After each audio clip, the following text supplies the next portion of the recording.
And hello, everyone. Welcome to another episode of the Pumpkin Copter Cast, a good old podcast about video games. Today, I am joined by, never mind. I can't speak today. Brian Snyder of the charitable organization Stack Up. Hello, Brian. Hi, how's it going? How you doing? Good. So we'll start off with the very basic. Like who you are and what do you do with the organization Stack Up? Yeah, sure. So, as you said, my name's Brian. Most people know me online as Sketch. That's my online handle and what I tend to go by in real life more than my real name, actually. But anyway, so I'm the director of media for StackUp.org. StackUp is, of course, a charity that helps veterans with video games, and I'm the director of media there. That means if you've read something or seen something from StackUp, watched a video, chances are I've had some part in it.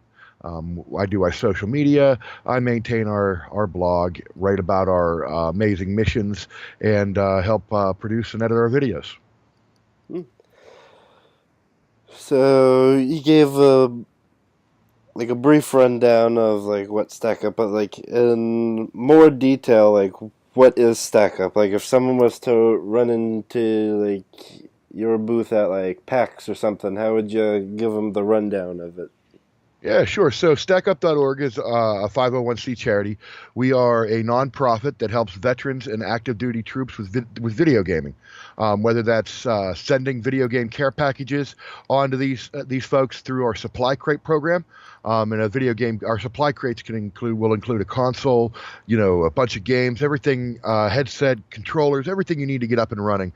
Sometimes they're tailored around an individual. Sometimes they're tailored around a whole unit of guys that might be stationed somewhere like Afghanistan.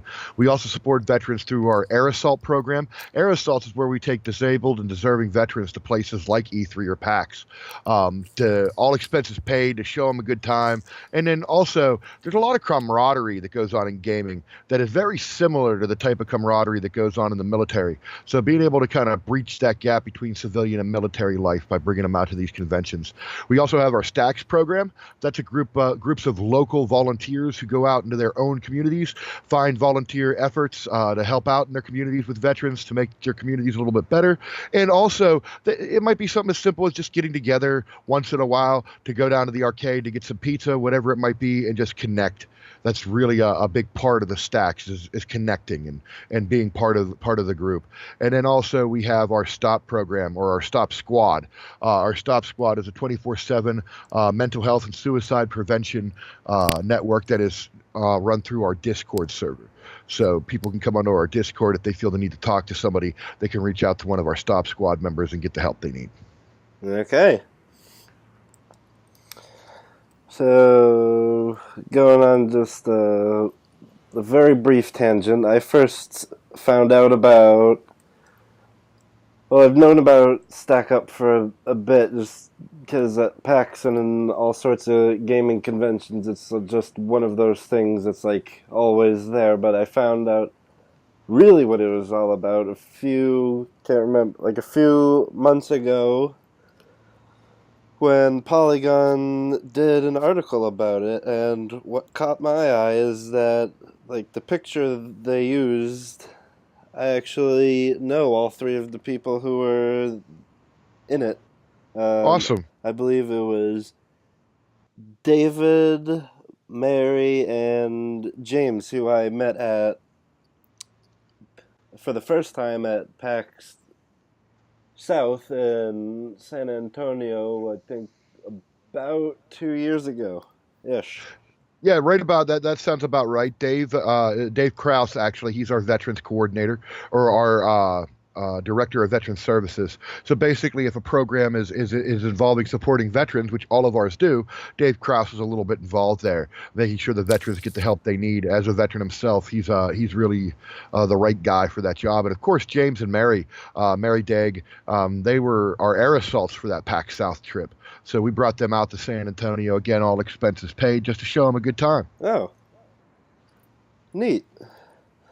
So Interesting Yeah. about that trip, Oh. and Mary, if you've met Mary and if you've seen this picture, Mary's actually she lost both of her arms in an IED explosion, and she was a you know bomb tech basically, and she games with her feet. And one of the things that was really neat about PAX South is besides, we obviously got her on some controls. She was able to play Dauntless with her custom controller and with her feet and whatnot. But she got to play the Oculus there. And these new types of gaming experiences are really starting to benefit a lot of people like that. That may not be able to play traditional games. Yeah. And it was just amazing. Okay, so where did the name like Stack Up come from? All right, so Stack Up, our CEO, Stephen Machuga, named the charity. Stephen Machuga was an Army Ranger a while back. And what a stack is, in military terms, when you get a bunch of guys to line up in front of the door before you throw the flashbang in, that's called a stack, right? Oh, You stack up in front of the door to breach and clear it. So that's where the term stack up kind of came from. Kind of stack up together to kind of toss the flashbang and handle a lot of the issues like PTSD and mental issues that veterans may have. That gaming is really good at helping. yeah. So this probably just kind of shows my frame of mind, but for like a split second until I started looking at their website, I thought Stack Up was, I don't know, some type of bizarre reference to Minecraft, since like having a maximum amount of an item in your inventory in Minecraft is called a stack, and I'm like, that's probably not it. Yeah, it's more of a military term than a gaming term there. Yeah. So on to the next one. How was Stack Up founded?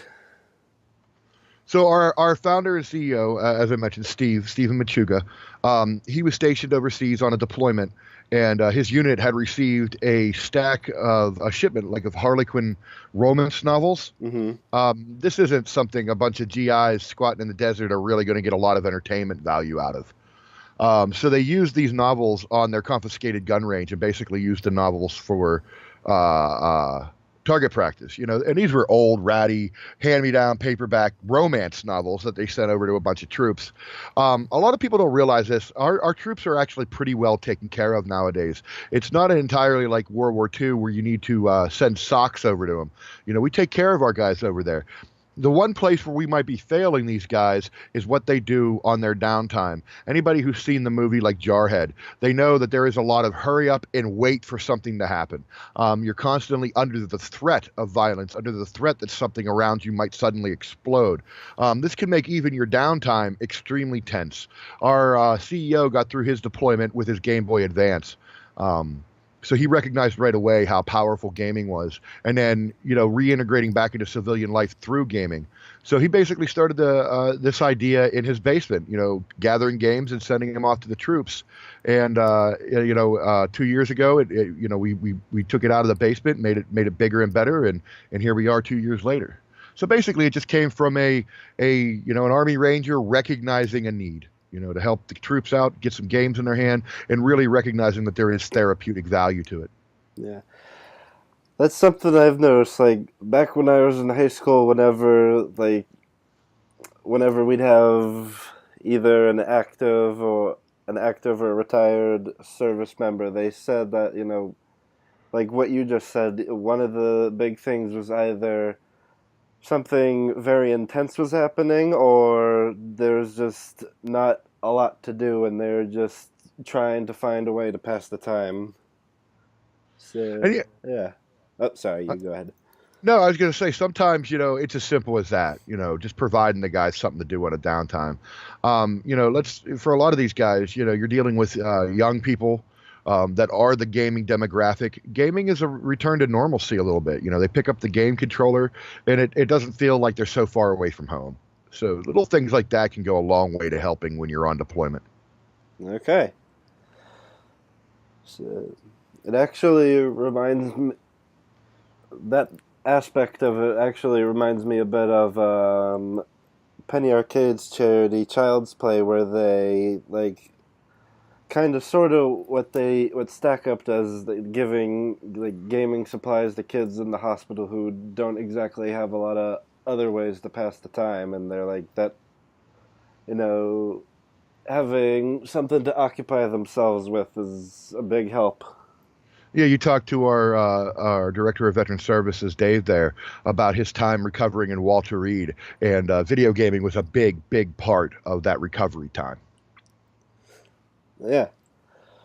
So just so as someone who's only just now like started to familiarize themselves with Stack Up, like how does like an average day of like how do you go from how what is like the business way you get like various gaming supplies to send over to like people who are currently deployed? Well, sure. Obviously, a lot of our work is done through donations. Right now, here, we're wrapping up here in May our call to arms, which we've probably had about 200 streamers raising funds to support our missions like that. We will then use the money that's been raised to go out. Sometimes we get games donated, sometimes we get consoles donated. In a lot of cases, we have to go out and buy that stuff. So we'll go out, we'll get a request in. G.I. Joe there once you would love to have an Xbox for his unit over in Afghanistan. So we'll go to work, we'll double check, make sure all the paperwork's right. This is a valid request. It is. It's great. These guys could really use the help. Sounds like a perfect target. All right, we'll go out, we'll pick up the proper things. We'll make sure there's a console in there, a great handful of the latest AAA games to toss in there, probably give them some download codes, a little bit of gaming swag. And then, the hard part is actually getting it all packed up and shipped over. And then we wait for them to receive it. But really, the bottom line is we're able to do what we do because of amazing supporters donating and supporting Stack Up. Okay. So we've kind of gone over this particular point and all the other questions, but if you like ran into someone at PAX or at some sort of Stack Up function and they just like came up and straight up asked you like, why do you feel that Stack Up is important? How would you like concisely tell them why you think it's a vital thing to have? I actually have a really great personal example on this one. I'm from Pittsburgh, and we happen to have a Wounded Warrior Project headquarters up here in Pittsburgh. We do a program where we have a couple of Oculus Rift kits, the full kiosks, right, ready to go, and we'll take them to various organizations and do, a game night with them. So we took our Oculus Rift kits down to the Wounded Warrior Project. We set up about a dozen games cases with Halo and all those great games on ready to play. And then, we asked them to bring some vets out for game night. They had a gentleman show up to their game night who had been involved with Wounded Warrior Project for about 2 years, but had yet to come out to an event they had. Here, we come to find out he had basically not really left his house for any sort of social function in 2 years. Yet gaming is what got him out. Coming out and hanging out with other gamers, checking out the Oculus, playing some, Call of Duty with fellow veterans at an environment like this is what got him to kind of come out and open up. Gaming is disguised therapy. When these guys, a lot of when you sit down to game, especially like a co-op or a multiplayer game with your buds, a lot of times what you end up doing is blowing off steam. What you don't realize is that's kind of a little bit of therapy. That's mental health going on there, where you're sitting there playing a game, chatting with your buds, and just kind of getting right inside your own head. When you do this a lot of times with the veterans, that'll lead to kind of the stories and them talking about things they really need to talk about.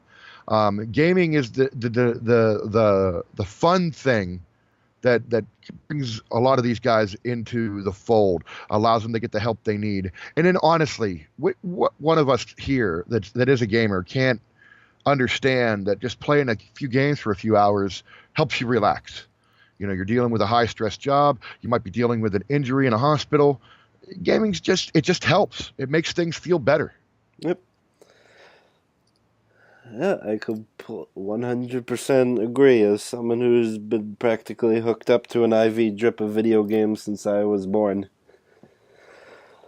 So, yeah. On to the question that has delivered the most like diverse array of responses since I've started doing that. In your professional opinion, as a person who plays video games, is video games? So that all right. So somebody who plays video games is video games. I Is think I missed at the end there. Yeah, is video games? If that question sounds confusing, it's because I understand it about as much as anyone who answers it. I guess yes. I don't know. Is video games? I don't really know what that question is. There you go. The answer is Yeah. yes. Yes. Yes. I just, uh, it's just my favorite type of question to throw at anyone, especially game devs, just because it's a bit of a curveball from questions most people expect in an interview. So anyway, back on task. Like, how did you, Brian, come to work for StackUp, and like, how long have you been working for StackUp?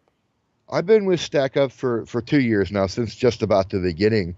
I was doing my own sort of podcast, video game, online presence, interviewing game developers, things like that. But really, on my paying job is I was helping indie devs market Kickstarters and do social media and that type of thing. So, and I was doing this kind of on my own. And I had met Steve before through various other events and meeting him at PAX and stuff like that. So I was very familiar with the organization. And it just so happened they needed somebody to kind of handle their social media and handle their media thing. And I was, I don't want to say willing to give up, but I felt that I would be happier helping, not just, doing something completely selfish. I guess I was faced with a dilemma where I could have kept doing what I was doing, or I had an opportunity to work with this organization that was doing something bigger than myself. And that's where I decided I at the end of the day, where I'd be happy at was not only, being able to do what I love to do, which is to work in the gaming space and talk with developers and other gamers and do that kind of media, but also do it with a purpose. The fact that it all comes down to helping out the troops and veterans with gaming. Okay. So, what is your favorite moment of working for StackUp? Like, what's that one moment that, just either made you realize or made you re-realize that, this is why I chose to work for this organization?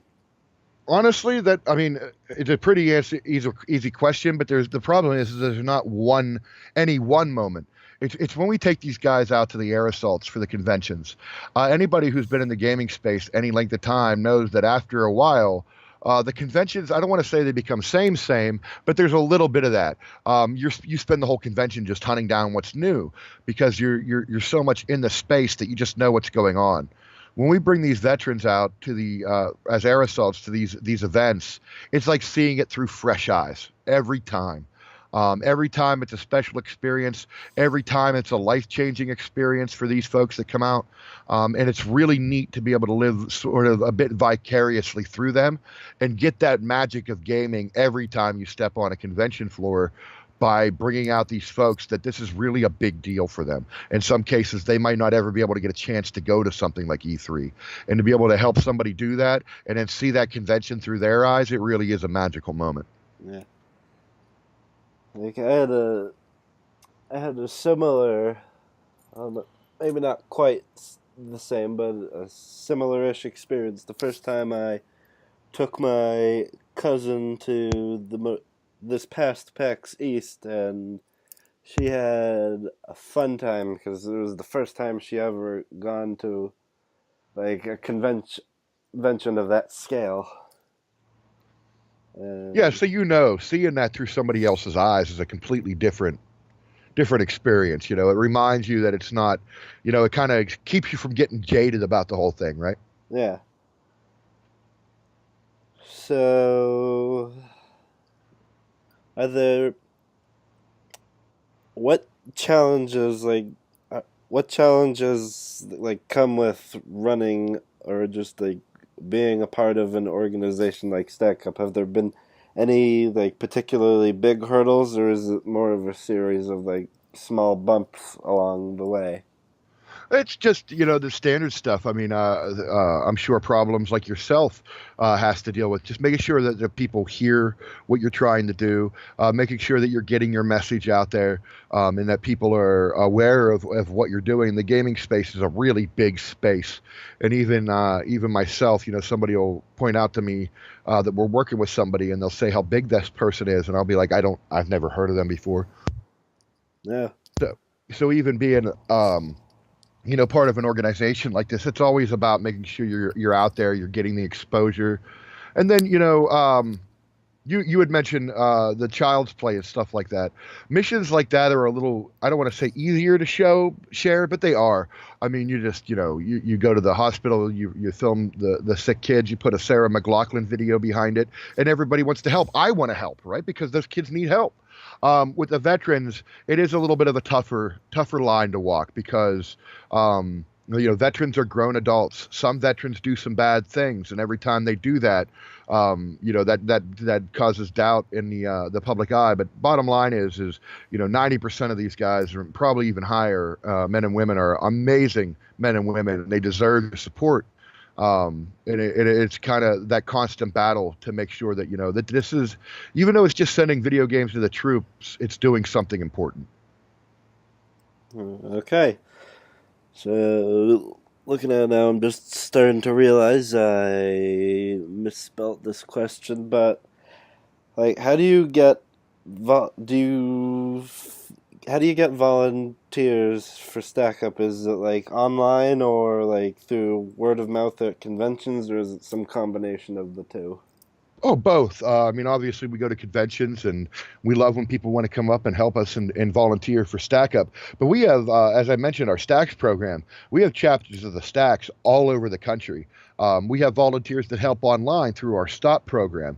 Even though that program is, led by a board certified clinician, as an advisor, the volunteers are still the ones that are, at the other end of the line on the Discord. So there's lots of ways you can get involved and help that way. And stackup.org, the website itself, has a section there that, how you can help, and we'll list all the individual ways you can volunteer and the right people to talk to about that.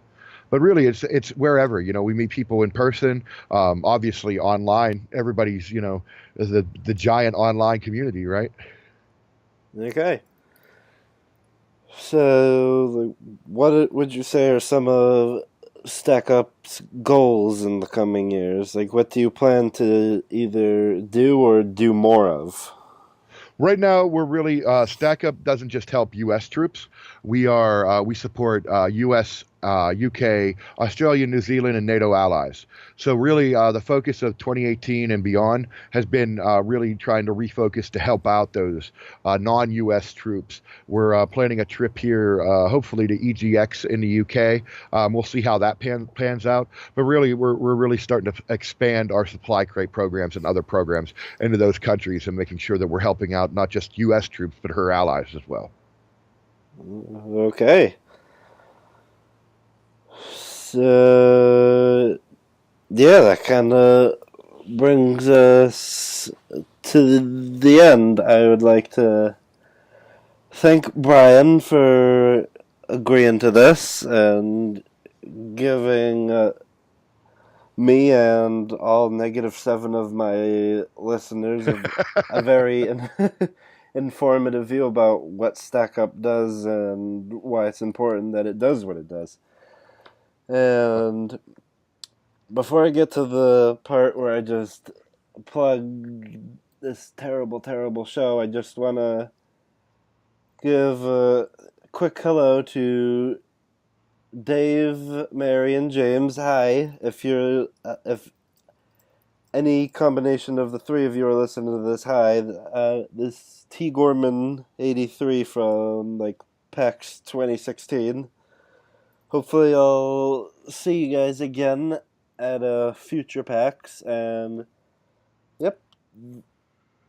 So there'll be a link in the description to Stack Up in case any of this conversation has piqued the listeners' interest. If you like what you hear, feel free to give this a like and subscribe and push the bell icon, because apparently just subscribing isn't enough, but that's a whole nother thing. On those rare occasions I post anything worthwhile, follow me at tgorman83. And before we sign off, Brian, is there anything you wish to plug? Just, visit stackup.org. Follow us on Twitter at stackup.org. Actually, any social media platform. It's all stackup.org, spelled out one word. So spell the dot out, D-O-T. And yeah, thanks for having me on, and thanks for letting us share the good word of StackUp with all your listeners. Yeah. This has been the Pumpkin Copter Cast, a good old podcast about video games, and we will see you all next time. Goodbye.